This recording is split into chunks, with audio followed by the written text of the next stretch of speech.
In my last devlog where I was showing off the new air tank system for the drill, I got a really great comment saying, how about you make it so that the players have to get back to the surface before the tank runs out? And I think that is a brilliant idea. And so in this video, I'm going to try something a little different and do a bit more of a vloggy style and take you along the journey of me implementing this feature into the game. So the first thing I did was I grabbed my notepad and I just jotted down some ideas on how I think this system should work. And then once I had a bit of an idea, I jumped over into Notion, which is where I keep track of all the things that I'm working on, and created a new task for this feature. So I just split it up into a few smaller tasks to get the whole thing done. And so the first thing we're going to do is working on an orbit mode, which is essentially where the spaceship is going to be above the asteroid and you can basically rotate around the asteroid and choose where you want to land on the asteroid. So it's Friday afternoon now, and I'm going to try and finish this feature over the weekend, so let's get cracking.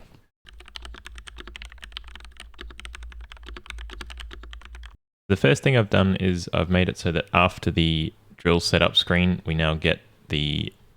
So as I was saying before, what I've done is after the drill setup screen, I've now got the dropship screen. I don't really know what to call it, dropship. So after we do this... I mean, this doesn't matter. Well, we just get a blank screen, but if we press the A and D keys, you can see we're rotating around. I'm going to have to zoom out a bunch so that you can actually see the asteroid down here, because at the moment we're quite high above it. It's like down off the bottom of the screen. But as you can see, we can rotate around. And so then once you're ready, you click drop and then you go to the asteroid. But yeah, so I'm going to work on zooming it out next so that you can actually see where you're trying to drop on the asteroid.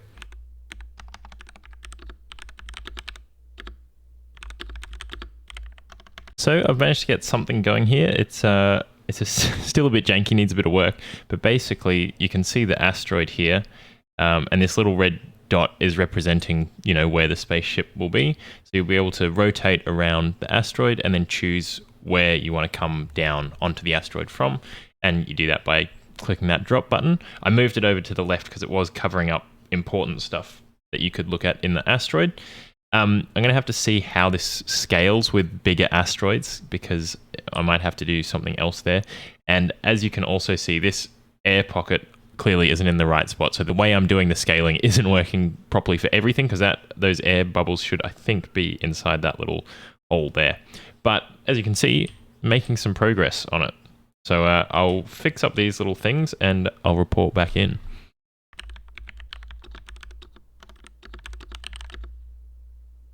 Well, something's gone deeply wrong.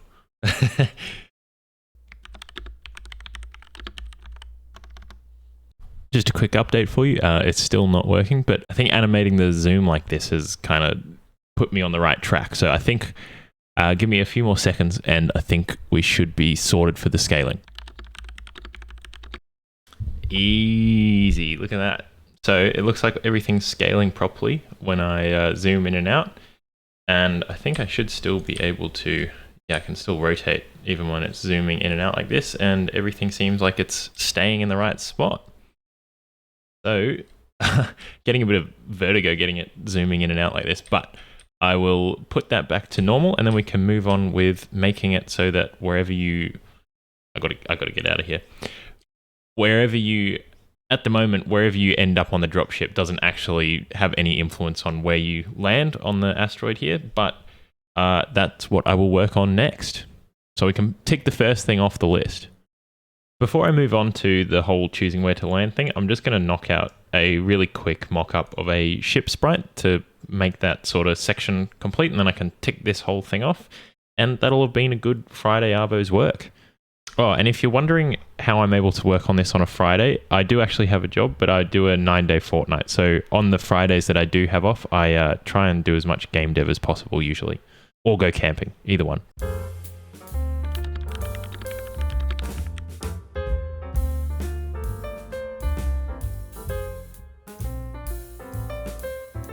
Brother, I don't know what is going... This is not a spaceship. Start again. I think some people find the art the relaxing part, but bloody hell, I find it so challenging.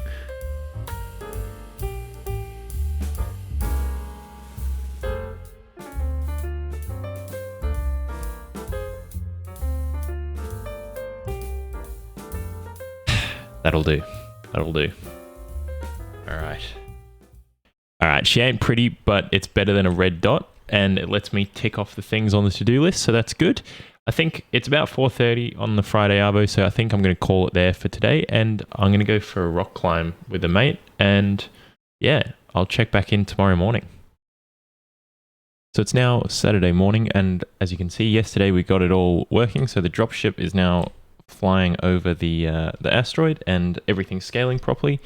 Off camera, I also made the sprite animated just for a bit of fun. It is very much temporary though, because I mean, look at it. But what we're going to work on now is getting this drop button to work, because currently it just puts you in the same default location as always, but we want to make it line up with where the ship is when you click the button. So let's get onto that. Now I've got the player dropping in the location of the ship. So if I rotate around, and we try and line it up with some feature so we can tell if it's working. So if I go straight over this bit of air pocket and I click the drop button, you can see I end up right on top of that pocket of air. So it's now dropping in the right location, but the transition between being in the drop ship and being out of your ship is a bit boring. So I'm going to try and make it a bit animated and see what I can come up with.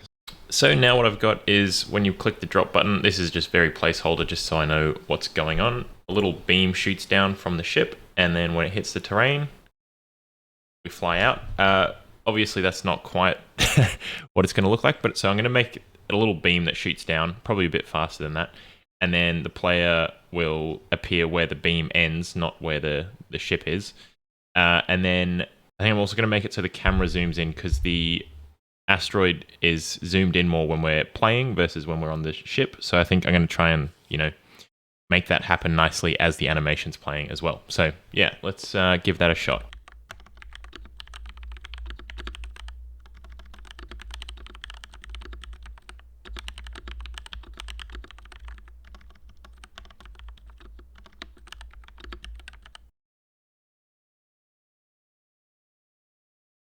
Well, that's not what we wanted. Try that again.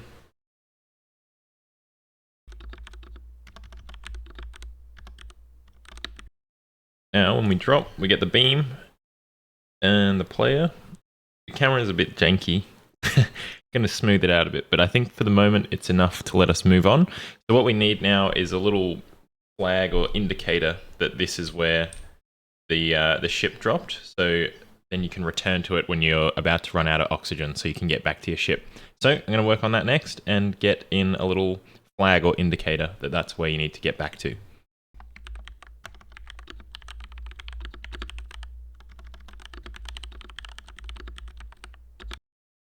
All right, so I lied.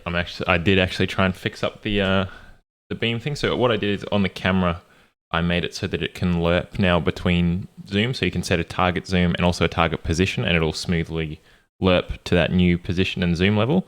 But I think I got the timing sort of back to front. So the beam's taking way too long to get down, and then the zoom is way too fast, I think. So I'm going to mess with the timings a bit, and then I will actually move on to making a little icon that shows where the drop location is.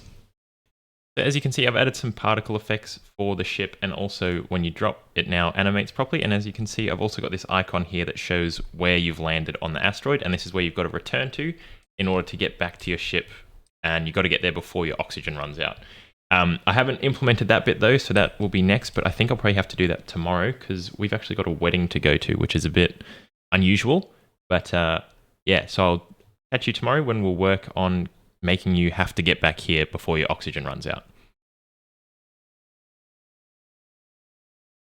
Good morning, everyone. It's a rainy Sunday here, which is perfect for game dev because I don't want to go outside. So that means that we can crack on with getting these last two items ticked off the list. So the first thing we're going to work on is making it so that the player can only leave the asteroid when they're back at the drop location that they've selected. So let's get stuck into that. I've got my iced coffee with me. Let's get cracking. So since I'm doing this all from scratch, I don't currently have a way to trigger an event when a player enters a certain area. So I'm having to write that all from scratch, which is fine. But if I was using an engine, obviously this is something that I would already just have access to, and I could just set it up and move on. But because I'm doing everything from scratch, I have to write it all from scratch, which sounds very obvious when I say it out loud. It's a bit like how yesterday I was struggling with getting the camera scaling working, and Again, in a game engine, you'd already have that just given to you and you can just set it up. You don't have to figure out the maths yourself. I mean, it's a lot of fun, but it definitely slows down the release process. And if your goal is to create a game, definitely just use an engine. And I think going forward, I'll probably use the Godot, I don't know how you say it, Godot engine. I've played around with it a little bit and it seems really good. So I'm going to try that in the future. But for now, I'm going to crack on with what I've got. It's probably a bit of a sunk cost fallacy, but in for a penny, in for a pound. So let's get back to programming. So I lied before when I said that I didn't want to go outside today. I ended up going for a boulder session. Usually we've been doing a lot more like lead climbing and top roping recently, but we went for a boulder today, which was pretty intense. I think it was good of me to get out of the house because I think if I don't do exercise, I can't stay in one place for too long. And sitting at my desk, or actually standing at it these days, but standing at my desk, I just can't do it for long periods of time if I don't do some exercise. So it was good to go and do that. But now that I've washed all the chalk off my hands, I'm ready to get back into some game dev. So when we left off, I don't think I've shown you this yet. I've made it so that the area now detects when the player is inside it. So as you can see here, it says player entered the drop zone. And if I walk away from it, exited the drop zone, and if I come back, we enter it again. So we've got that detection going, which means that we can now tell if the player's allowed to leave the asteroid because they're back at their start location. So now that we can detect if the player's around that drop zone, we can now make it so that they can only leave if they're there, and if they're not there, we'll apply the penalty, the rescue fee, and yeah, that's the next step.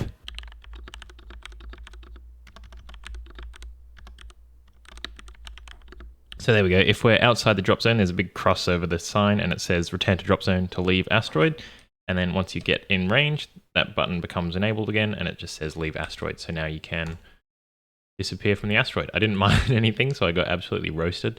So now what I need to do is I need to make it so that if you run out of oxygen, when you're not in the drop zone, it'll cost you money. I think if you're inside the drop zone and you run out of oxygen, you won't have to press the button. It'll just automatically take you back to your ship. But if you're out of range of the drop zone and you run out of oxygen, then I think it will cost you some money. So I'm going to work on that next.